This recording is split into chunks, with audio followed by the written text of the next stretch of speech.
Saudi সরকারের vision 2030 বাস্তবায়ন করার অংশ হিসাবে এবং দেশটির সংস্কৃতি ও বিশ্বের বিভিন্ন দেশের ইতিহাস, ঐতিহ্য ও সংস্কৃতি তুলে ধরার লক্ষ্যে রিয়াদের আল সোয়াইদি পার্কে 2 নভেম্বর থেকে শুরু হয়েছে রিয়াদ সিজন 2025। চলবে আগামী 20 ডিসেম্বর পর্যন্ত। কঠোর নিরাপত্তার মধ্যে দিয়ে বেশ কয়েক বছর ধরে অনুষ্ঠিত হচ্ছে বর্ণাঢ্য এই আয়োজন। বাংলাদেশি পর্ব শুরু হচ্ছে 11 নভেম্বর, চলবে 14 নভেম্বর পর্যন্ত। সৌদি সরকারের এমন আয়োজনে খুশি প্রবাসীরা। Yeah, today was fabulous and everything was so set. I liked it.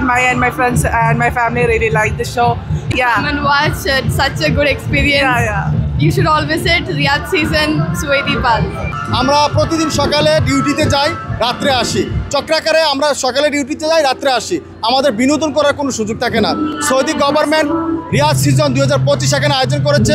গত কয়েক বছর যাবত এই আয়োজনটা করে, তাই সকলকে আমরা ধন্যবাদ জানাচ্ছি এমন একটা আয়োজন করার জন্য। বাংলাদেশিদের একটা মিলন মেলা, এখানে আসলে আমরা বাংলাদেশিরা একখণ্ড বাংলাদেশ দেখতে পাই।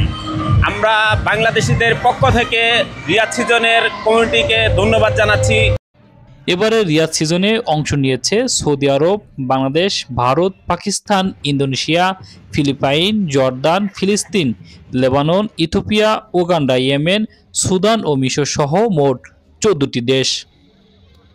সৌদি মিনিস্ট্রি অব মিডিয়া আয়োজিত এই বর্ণাঢ্য উৎসবে প্রতিটি দেশকে দেওয়া হয়েছে তাদের নিজস্ব সংস্কৃতি, ইতিহাস ও ঐতিহ্য তুলে ধরার সুযোগ।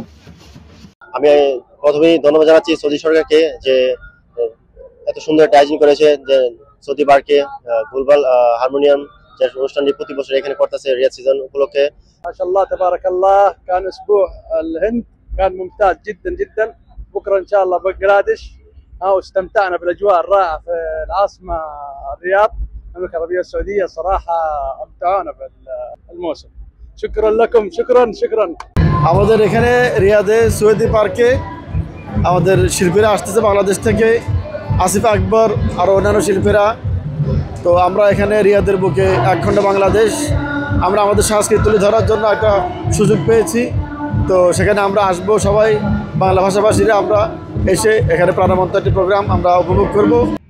এবারের বাংলাদেশি পর্বের রিয়াদ সিজনে গান পরিবেশন করবেন বাংলাদেশের জনপ্রিয় কণ্ঠশিল্পী আসিফ আকবর, মনির খান, বেলাল খান, আকাশ মাহমুদ সহ সৌদি প্রবাসী সঙ্গীত শিল্পীরা। প্রতিদিন বিকাল 4টা থেকে রাত 12টা পর্যন্ত দর্শনার্থীরা টিকিট ছাড়াই প্রবেশ করতে পারবেন এই উৎসবে। শিহাব শাহিন, চ্যানেল 24, রিয়াদ, সৌদি আরব।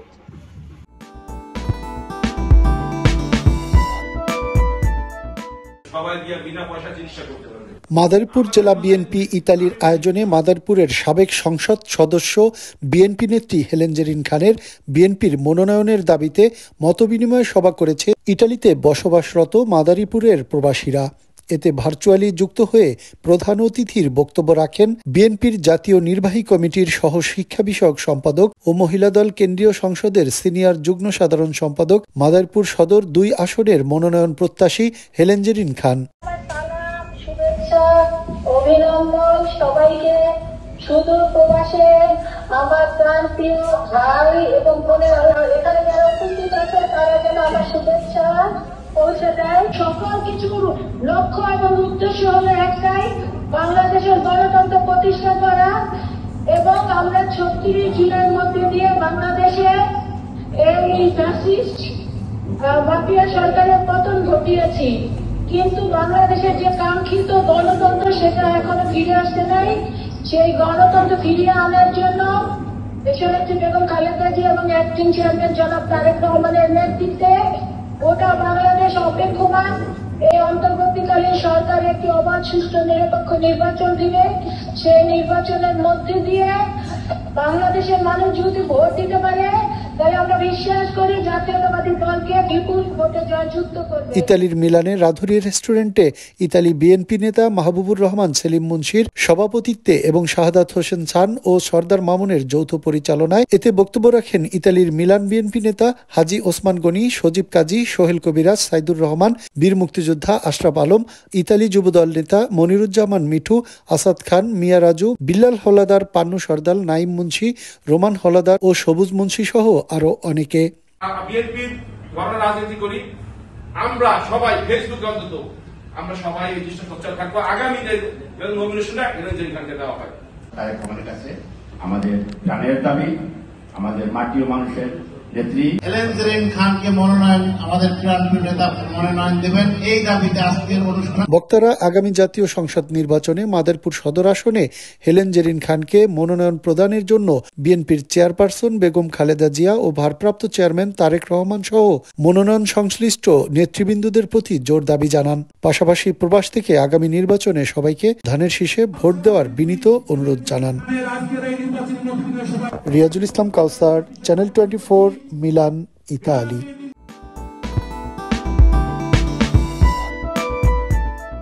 যাকে নমিনেশন দিয়েছে এখন আওয়ামী লীগ, ফ্যাসিস্ট আওয়ামী লীগ, তারাও হাসে।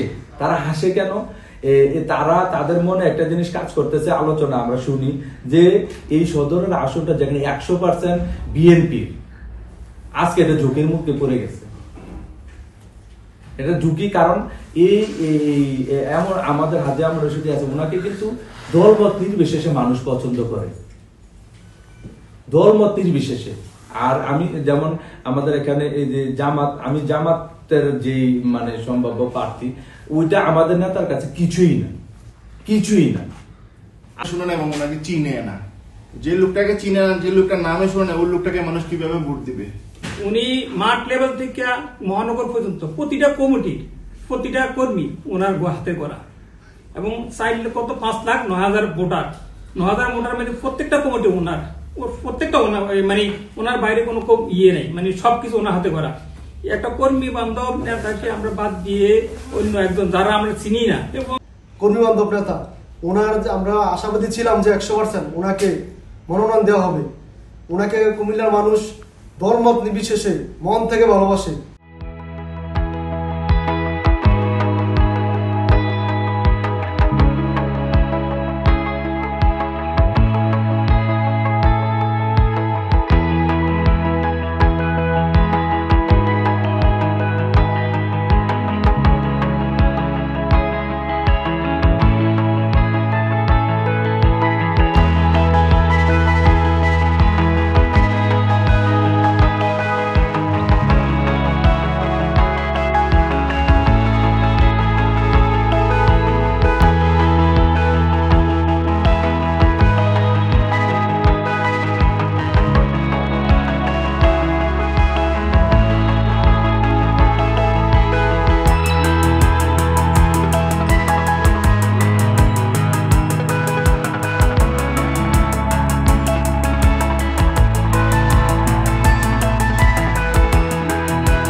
কুয়েতে বাংলাদেশ ক্রিকেট অ্যাসোসিয়েশনের চ্যাম্পিয়ন লিগে জিলি প্রবাসী ক্রিকেট ক্লাব ট্রফি জয় করেছে।